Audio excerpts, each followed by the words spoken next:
Hi YouTubers, welcome to one of my videos. For those who follow me regular, you'll realise that I've got lots of interests and hobbies and projects I work on. And what I'm working on at the moment is to do with these, what do they call it, digital signal processing shortwave receivers. And I've got here a active antenna, receiving antenna. And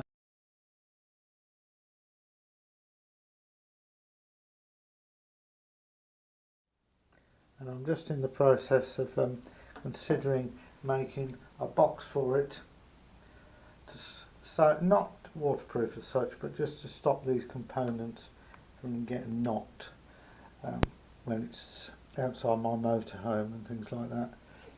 I'm going to work on making a small wooden box for this. Okay, hopefully you can see it's a simple construction. This is the output, this is the gain control, battery. Very simple construction. I'm going to put another piece of wood down here and allowing for getting the battery in and out, and the on-off switch is there. That might get changed to a different sort of switch, I don't know as yet. I'm going to look at the piece of wood to go across here next. Well, it's coming on very crudely, but give it some protection. I'll just talk a bit more about the circuit board. And the circuit board is powered by a PP3 battery. It's got 4 impedance balancing resistors, an amplifier integrated circuit, and a few capacitors for decoupling.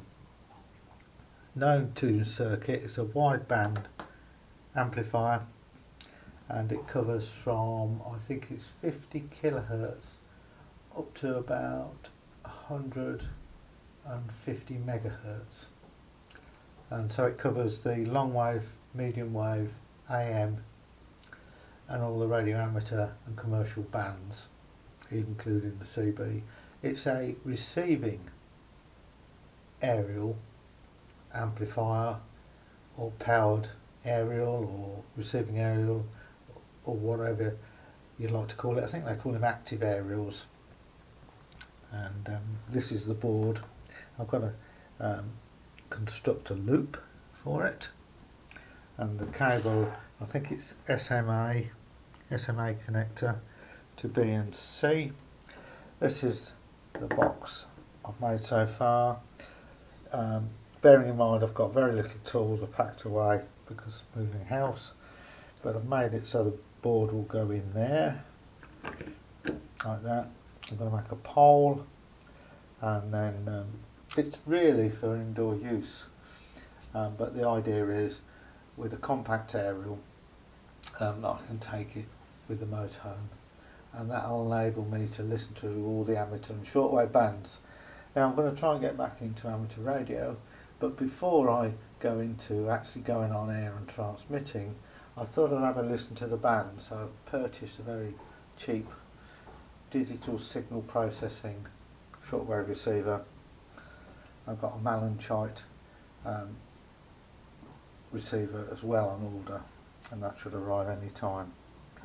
But I have tried this amplifier and it still works. It can be a little bit unstable, but I'm going to line the box with some copper foil to give it a bit of screening. That's another job I will do. And got to tidy the box up and sand it. I'm going to take round off the edges, make it look more professional, and it will look much better when it's been sanded.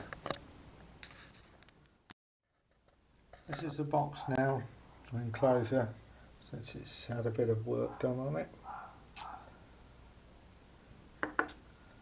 Coming on very nicely.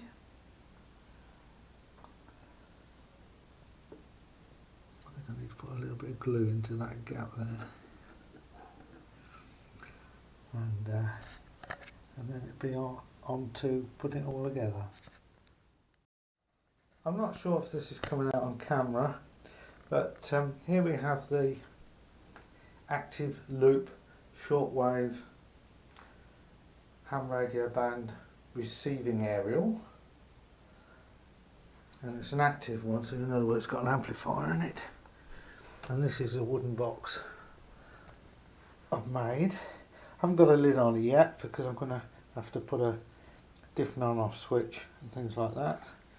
Shows you the back, and you can see the circle of wire, and this is some leftover plastic trunking I had, and the box was basically leftovers from my LED displays, breathing heart displays, and you can see the loop. It is directional, and then what I'm going to do, I'm going to put a hook on the top here so I can hang it up, or make a little clamp bracket. It's very, very lightweight, and you can see the electronics has gone in there quite well.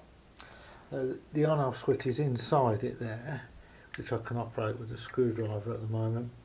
I'm going to bring one out to here, on-off switch, and have a plastic cover or something here. And I need to be able to get at this control to control the gain. It also depends on what frequency you're on, how much gain you get, and I'm quite pleased with that. And on the end of that, it's a BNC connector.